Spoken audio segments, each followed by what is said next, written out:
Good evening, good afternoon, good morning, good whatever time it is, wherever you are, whoever you are. Welcome once again to Nerd Week Live, the show in which we, the folks at Nerd Caliber, talk about nerd news that has happened over the past week since our last show last Tuesday. I'm Rodney Brown. I'm the editor in chief of Nerd Caliber. You can find me at First Person Shooter on Facebook and Instagram as a cosplay photographer, Burley Adopter on Mastodon, Burley underscore Adopter on Twitter. I came back because of all of the craziness that's going on in the world, and Twitter is really kind of the best place to get the latest information about that sort of stuff. Still, sadly, unfortunately. Anyway, we're going to jump right into tonight's show. It's going to be a short show. There's only a few topics, although James Gunn did drop a late one on us.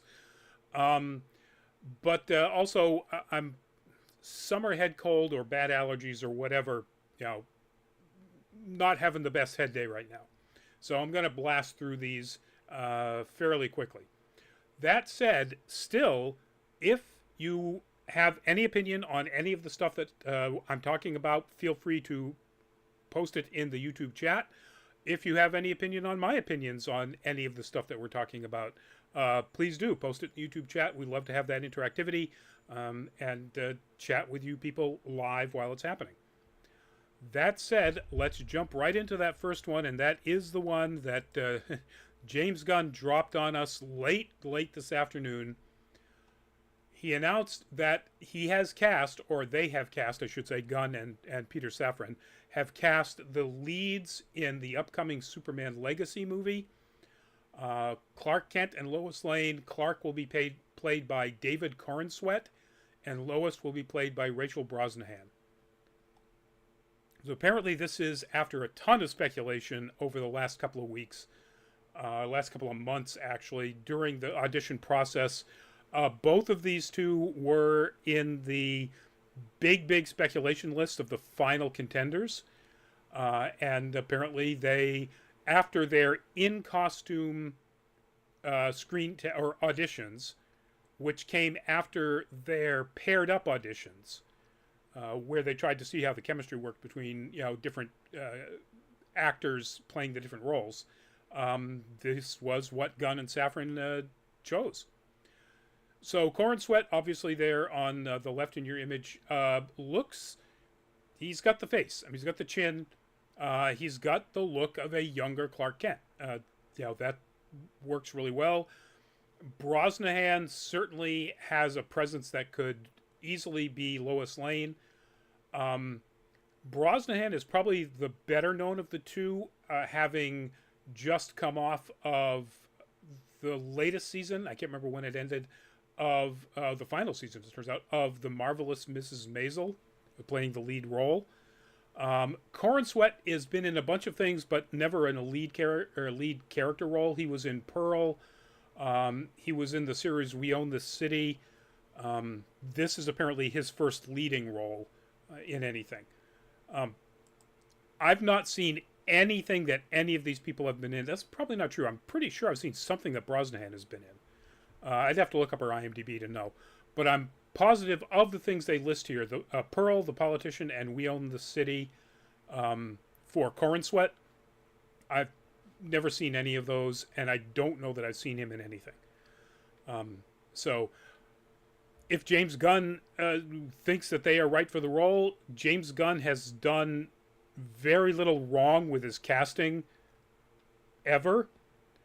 Guardians of the Galaxy, going all the way back to Super, Slither, he can cast. He knows, and it's interesting to see that he's gone outside of his usual group of James Gunn friends.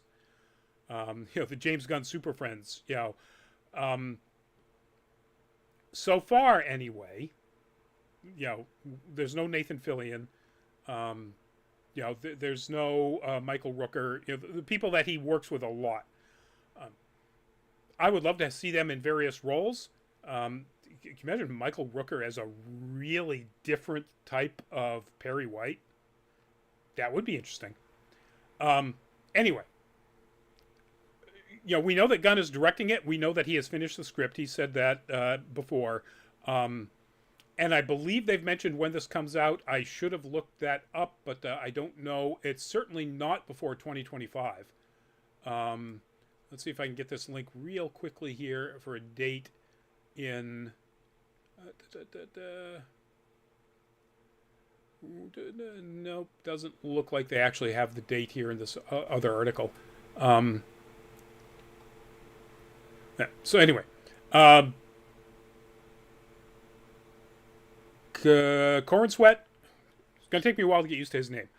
David Cornsweet and Rachel Brosnahan are your Clark Kent and Lois Lane in the upcoming Superman Legacy. Nicholas Hoult was apparently really, really close. I would love to see him get cast as Lex Luthor. He doesn't usually play villains. If you saw the menu, he plays, it's not a villain, but just a really terrible, terrible human being.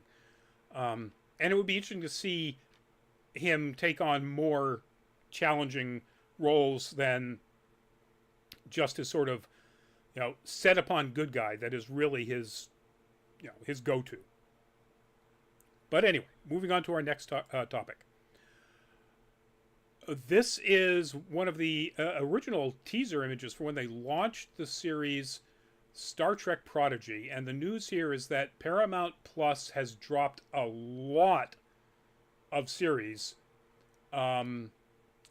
including Star Trek Prodigy. But Grease, Rise of the Pink Ladies, The Game, Queen of the Universe, all have been canceled at Paramount Plus.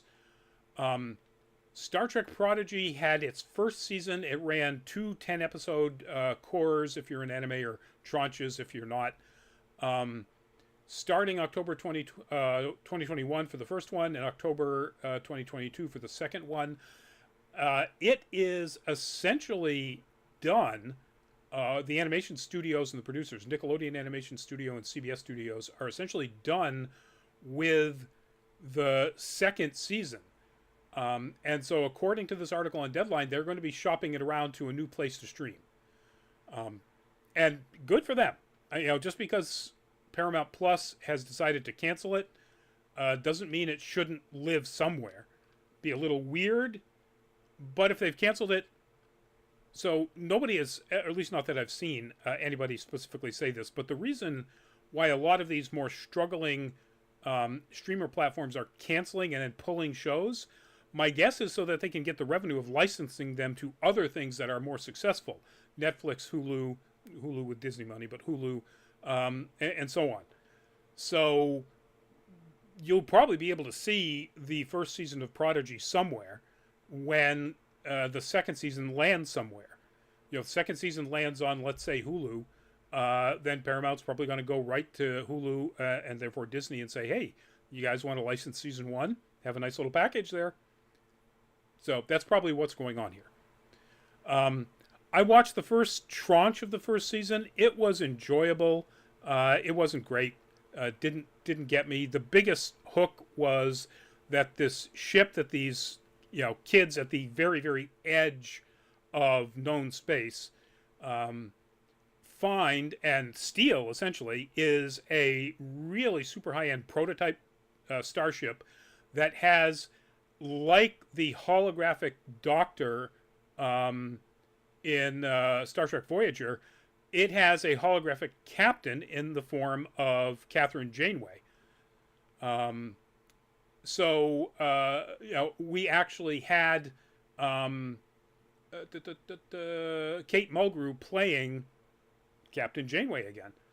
And the fact that it's a hologram was almost immaterial.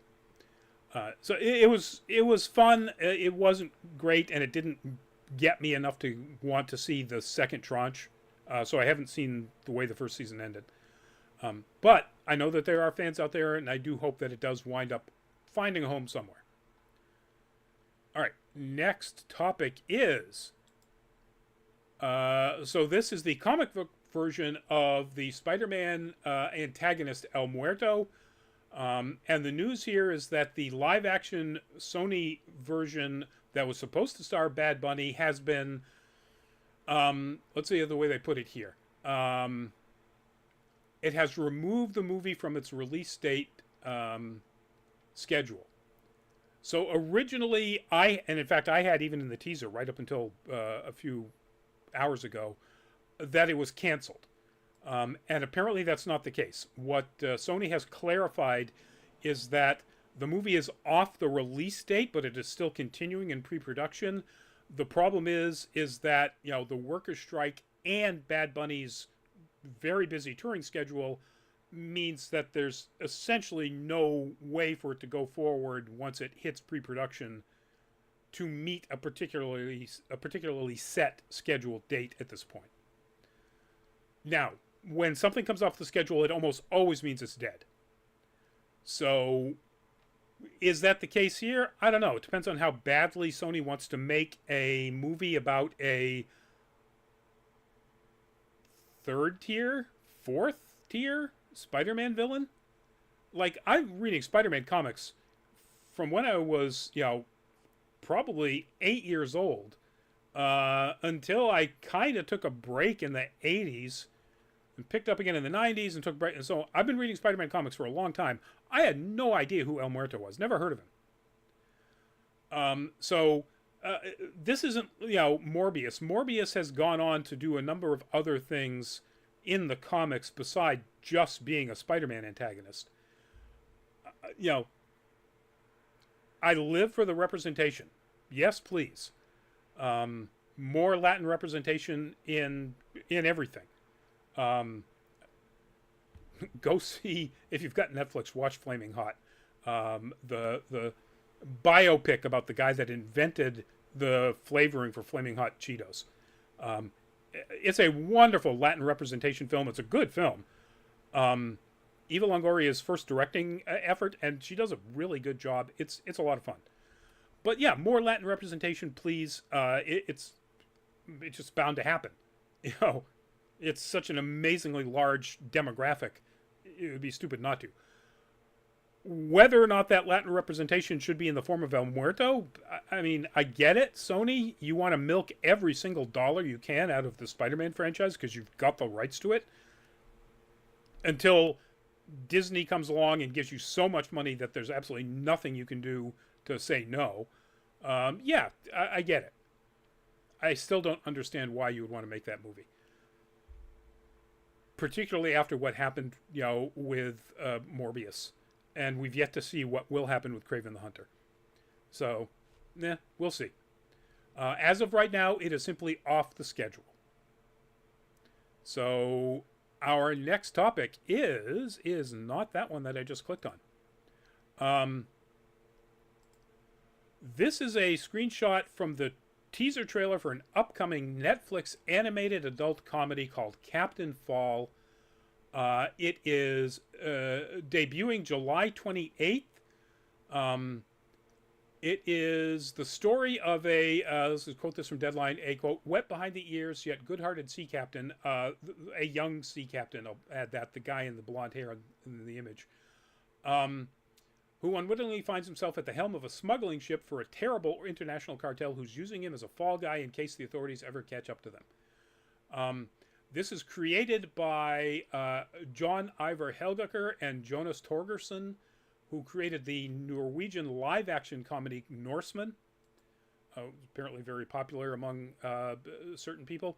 You can check out the trailer. The animation looks kind of like a mix between Venture Brothers meets Archer. And they're sort of going with a sort of absurdist Venture Brothers feel to it, except it's not funny. There isn't a single grin in this trailer, much less a laugh or a chuckle.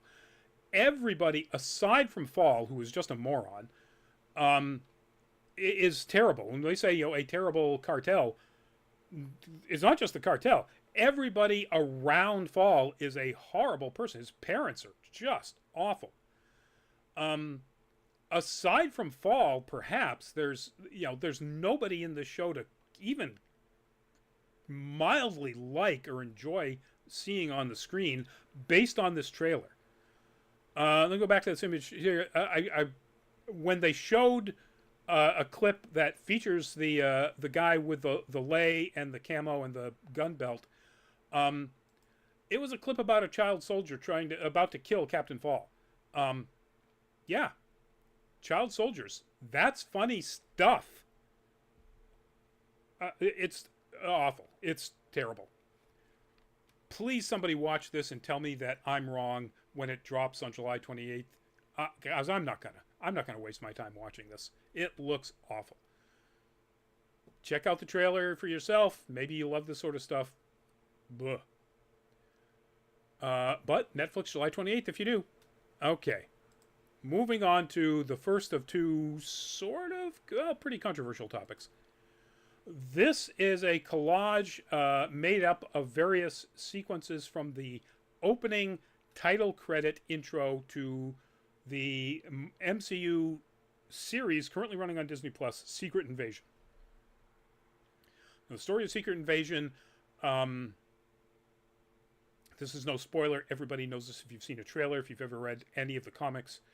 The story is that Skrulls have actually already infiltrated quite a lot of the world power systems, and Nick Fury has to come back from what seems to be sort of a semi-retirement in space to deal with it. The controversy here is that the opening credits were done in using AI-generated imagery. And at first, no. So when I got a preview early screening of the first two episodes, and it's almost 2 weeks now that the review's been up. Once the review went up, I tweeted out to Marvel Studios, was that opening done in AI? And of course, never heard back. Well, others, like Polygon, larger venues, did reach out and got it confirmed that the visual effects group that they hired to do the opening intro, Method Studios, did use AI. Method Studios has done all sorts of intros for others. They did the, sort of colored pencil watercolor opening for She-Hulk. They've done a lot of traditional artwork looking style intros. Why the decision was made to do this, I don't know. It was, according to people quoted in this article, executive producer Ali Salim said that the idea is that it mirrors the concept of the fact that, you can't really be sure what's fake and what's real. So I get that idea. And I have 3 problems with it, or 1 real problem and 2 potential problems. The real problem is it looks awful. I mean, it just looks terrible. It's not pleasing in any way. It's not something that you want to sit through and watch the credits on. Unlike the openings to She-Hulk, WandaVision, really interesting stuff. This is just ugly. There's no other word for it. It's ugly. 2,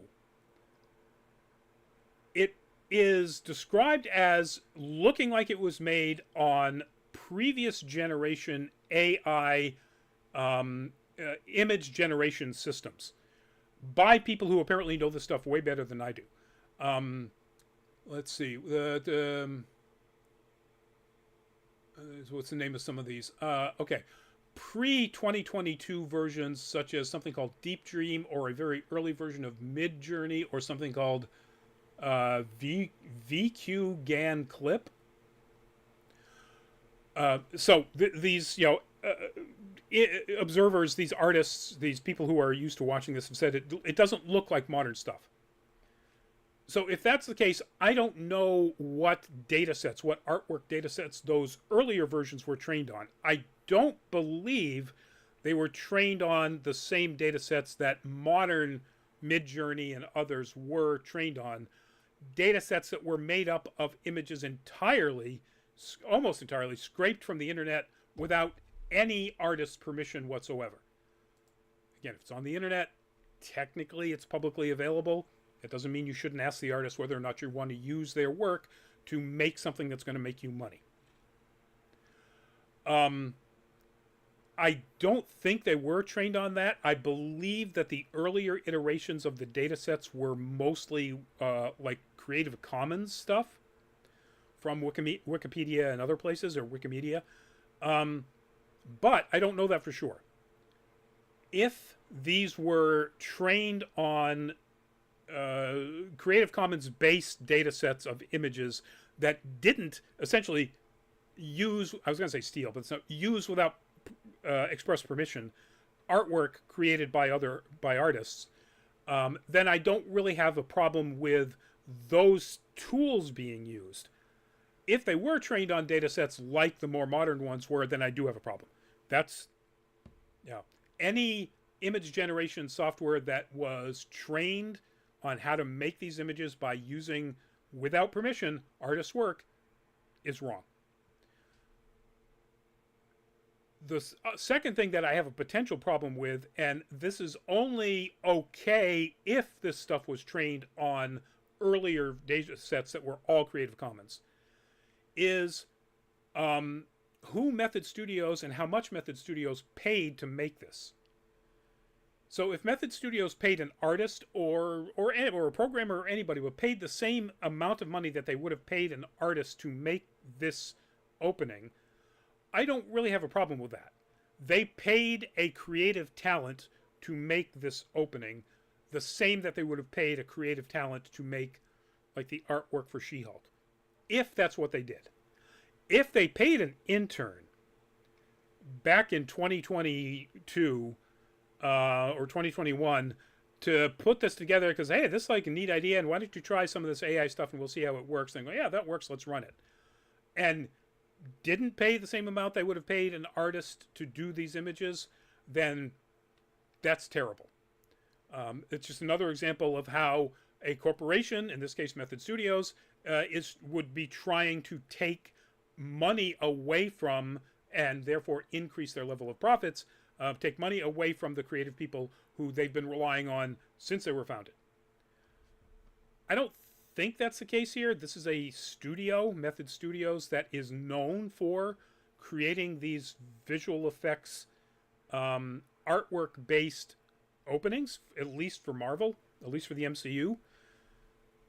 But money is money, and you know, corporate CEOs are going to corporate CEO. That said, I really think the biggest problem here is that Feige and executive producer Selim and everybody else signed off on this. Now, I don't know if they would have time to make something different before the show dropped, once the controversy about all of this AI stuff happened at the beginning of the year, at the end of last year, I guess, actually. That's a really short window to crank out an entire new intro. But they shoulda. They should have tried. Luminous, welcome to the show. I hope all the strikes are over by New York Comic Con this October. Yeah, you and me both, man. It doesn't affect our coverage that much. We rarely do celebrity interviews at cons because, frankly, they don't do that well for us here on YouTube. We're more focused on the cosplay, and certainly as a photographer, I'm more focused on the cosplay.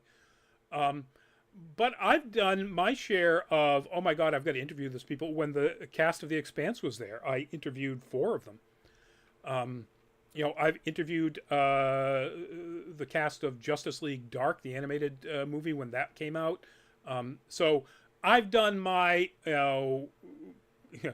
if we're going to go here, I need to interview these people because it would be so cool moments as well. And if the strike is continuing until October, until New York Comic Con, even that might not be an option.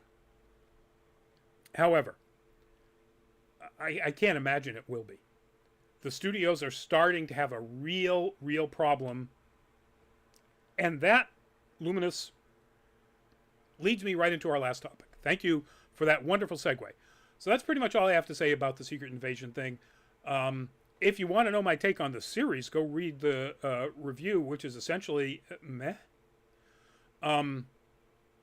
Samuel L. Jackson is wonderful. Olivia Colman is phenomenal And they should have made a series about Olivia Colman's character. Just, unfortunately, they didn't. But anyway.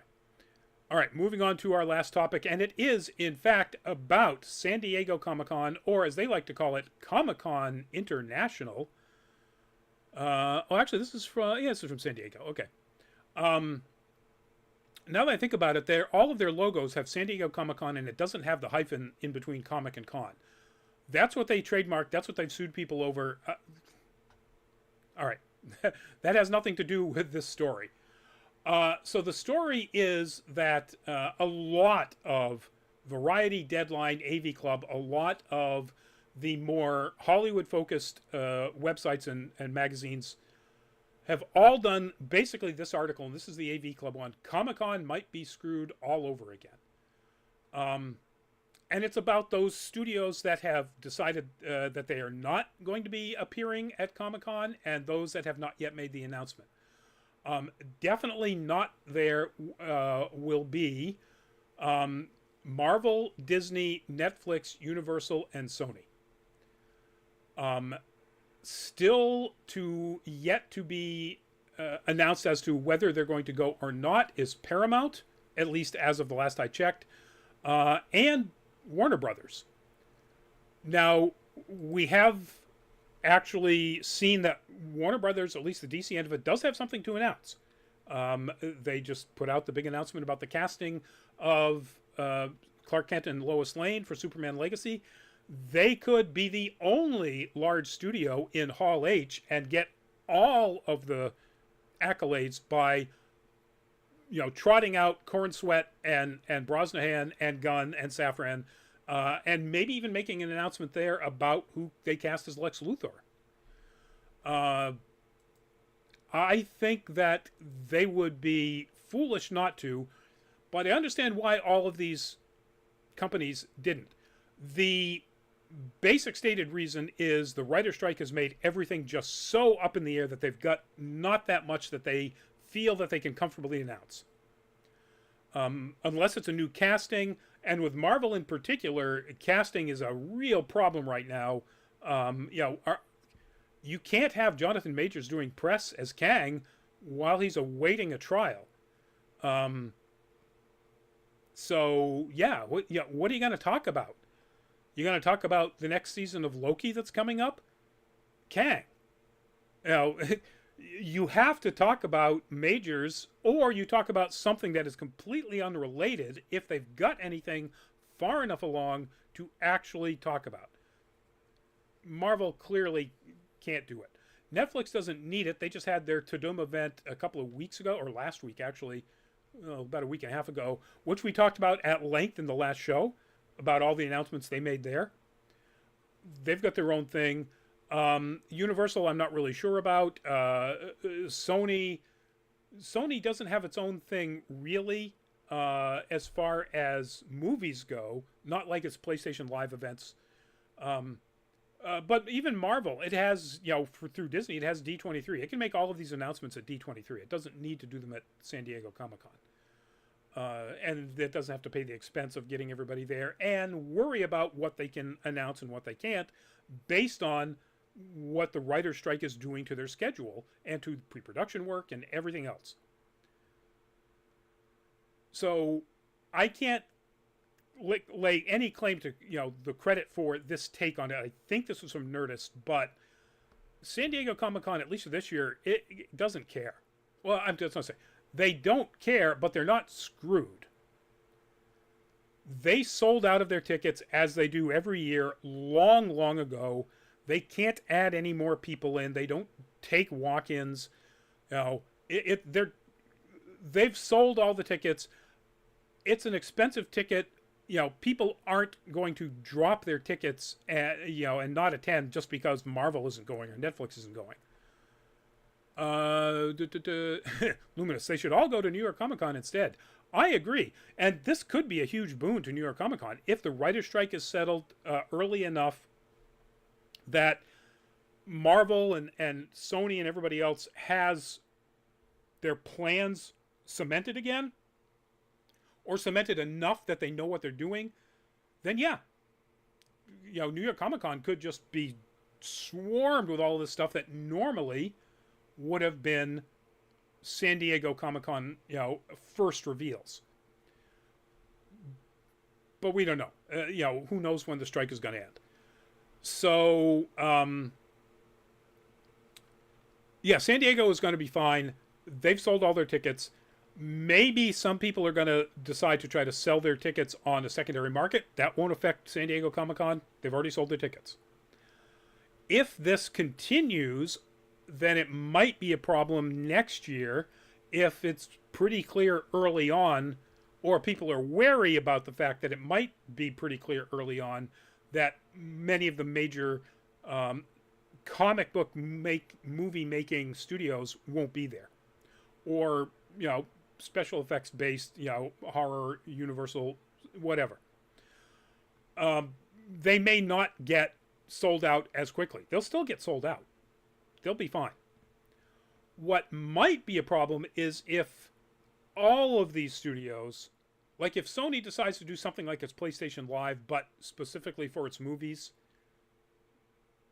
and Netflix has its Tudum, Marvel decides that it really just, it only needs D23, and maybe they make D23 twice a year, or Disney makes D23 twice a year, and Universal and others, Paramount, whatever, they pick up. Warner Brothers decides to do its own, online thing. With the DC Fandom, you remember that, which they did because of the pandemic.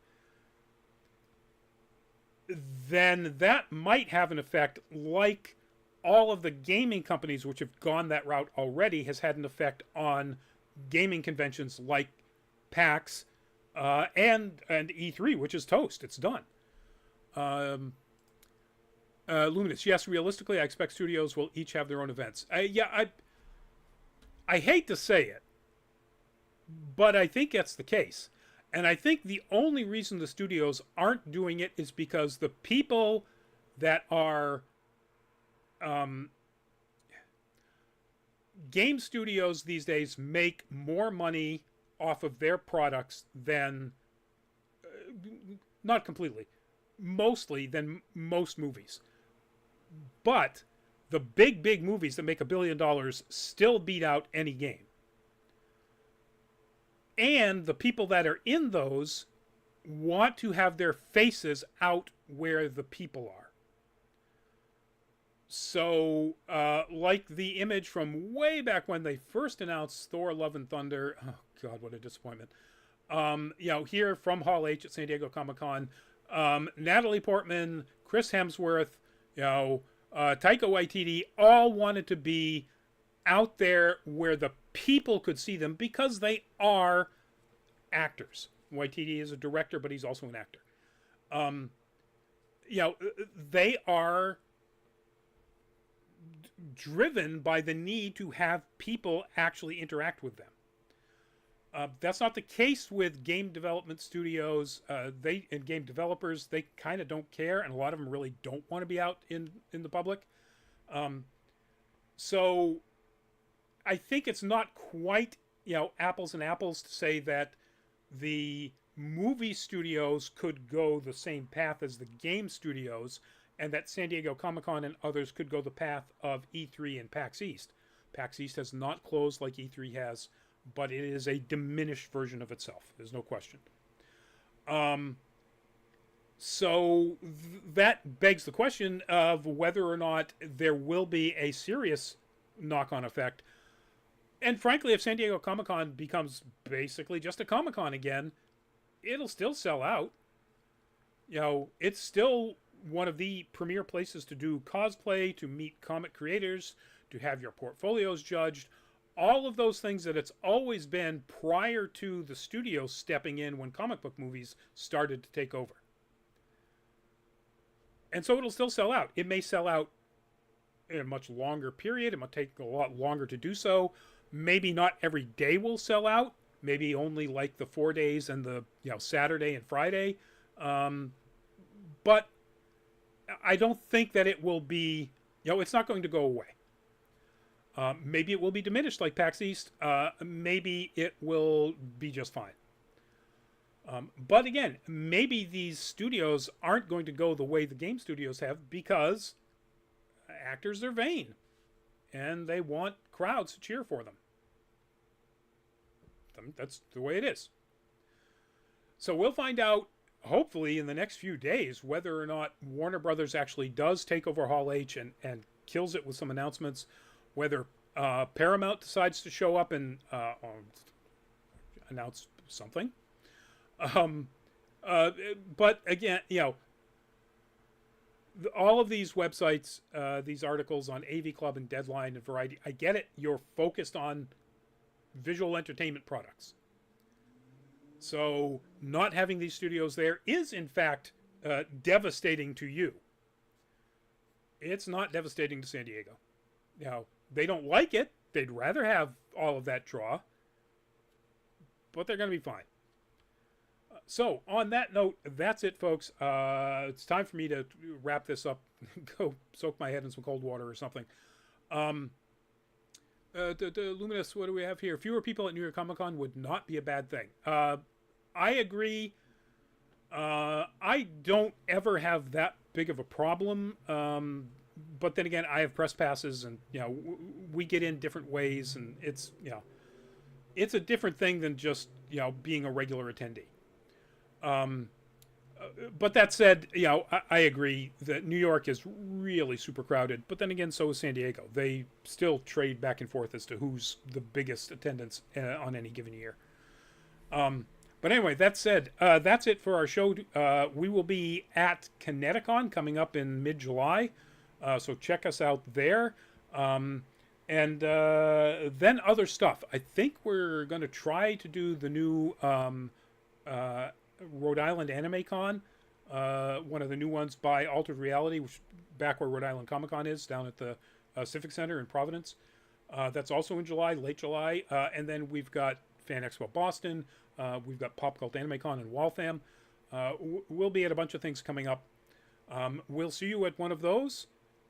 We'll see you at the next show, next Tuesday. In the meantime, please do stay safe out there, folks. Completely aside from wearing your mask and you go out in the crowd, wear a mask, do the smart thing. Please, all the people in Texas and around Texas, this is now moving into Louisiana and other areas. Please, please, please stay safe. That heat dome is insane. People are dying. My son is just north of Austin, and it's been consistently over 100 degrees for weeks there now. The Texas power grid we know is not the most reliable. It's probably going to go down. If it does, please, people, go to a shelter. Find somewhere, anywhere that you can get out of that heat. It is a killing heat. It will kill you. And it has killed many already. Yes, Luminous, stay hydrated. Stay hydrated. Everybody, it's summer. That's a good thing. People in Texas, please, please, and Louisiana, now that's moved over there. Stay hydrated. Be safe. Be careful. On that note, we will see you at an upcoming convention or next week's show. Thank you, Luminous, for the chats and everybody else who was watching. We will see you later. Good night, and bye-bye.